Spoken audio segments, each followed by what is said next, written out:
ரிஷபராசி நேயர்கள் அப்படின்னு பார்த்தீங்கன்னா, இன்னைக்குள்ள காலகட்டம் வலிமை மிக்க ஒரு அமைப்பு பெண்களுக்குன்னா ரிஷபமும் துலாமும் தான். அப்போ அதுக்குடைய அதிபதியே சுக்கிரன், சுக்கிரன் வீட்டிலே குரு இருக்கார். இப்போ இந்த மார்ச் மாதத்துலேயும் பங்குனி மாதத்துலேயும் வீட்டுக்குள்ளே ஒரு சில சச்சரவுகள் உண்டு பண்ணும். உங்களுடைய கணவன் மனைவிக்குள்ளே ஒரு சங்கடங்கள் இருக்கும். உங்களுடைய குழந்தைகளுக்கும் உங்களுக்கும் ஒரு சங்கடங்கள் நிலவும். ஏன் அப்படின்னா, கழிவுனா எது எடுத்தாலும் நல்லா போயிட்டு இருந்துச்சு, என்னன்னே தெரியல, திடீர்னு ஒரு பிரச்சனைகள் உருவாயிட்டிருக்கு அப்படிங்கிற மாதிரி உங்களுக்குள்ளேயே ஒரு எண்ணங்கள் உண்டு பண்ணும். வயிறு சம்மந்தப்பட்ட பிரச்சனையும் உங்களுக்கு ஜீரண கோளாறு சம்மந்தப்பட்ட பிரச்சனையும் உண்டு பண்ணும். அடுத்து குழந்தைகள் அப்படின்னு பார்த்தீங்கன்னா, ஒரு ஸ்கூல்லேருந்து இன்னொரு ஸ்கூல் மாற்றுற மாதிரி, ஒரு இடத்துலேருந்து இன்னொரு இடம் மாற்றுற மாதிரி ஒரு வாய்ப்பை இந்த மாதத்தில் உண்டு பண்ணி கொடுக்கும்.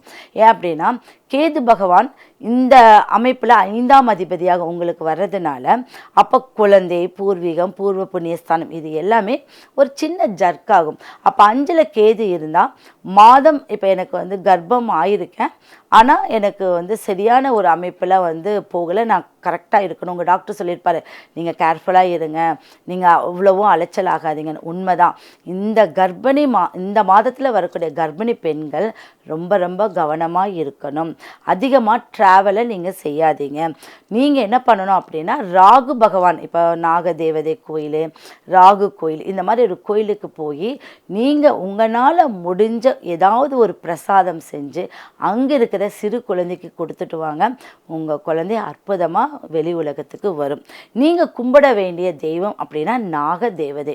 இந்த நாகதேவதையை கும்பிட உங்களுக்கு சகல ஐஸ்வர்யங்களும் நல்ல ஒரு அமைப்புக்குண்டான ஒரு விஷயங்களும் உங்களுக்கு தன்னை போல் வந்துடும். நீங்கள் வீட்டில் இந்த நாகதேவதை எப்படி, நான் வீட்டில் நாகதேவதை கும்பிடலாமா அப்படின்னா, இல்லை நீங்கள் கோயிலுக்கு போய் கும்பிடலாம். நீங்கள் தினம்தோறும் ஒரு பிள்ளையார் பிடிச்சு வழிபட்டாவே அதுவும் ஒரு நாகதேவதை சம்மந்தப்பட்ட விஷயம். அடுத்தது, வாரத்துக்கு ஒரு முறை நீங்கள் உளுந்து ஊற வச்சு உளுத்தங்களியோ உளுந்து கஞ்சியோ செஞ்சு சாப்பிட்டு வந்தாங்கன்னா அவங்களுக்கும் நல்லது, அவங்க குடும்பத்திற்கும் நல்லது. என்ன, நம்ம சாப்பிட்றதுனால ஒரு விஷயம் நல்லதானா? கண்டிப்பாக நல்லது. கேது பகவானுக்குடைய அமைப்பு இருக்கிறதுனால உங்களுக்கு ஒரு நல்ல ஞானம் இருக்கும், நல்ல ஒரு வழிகாட்டி இருக்கும், தடங்கல்கள் நிவர்த்தியாகும். சரிங்களா? இது கண்டிப்பாக செஞ்சுட்டு வாங்க.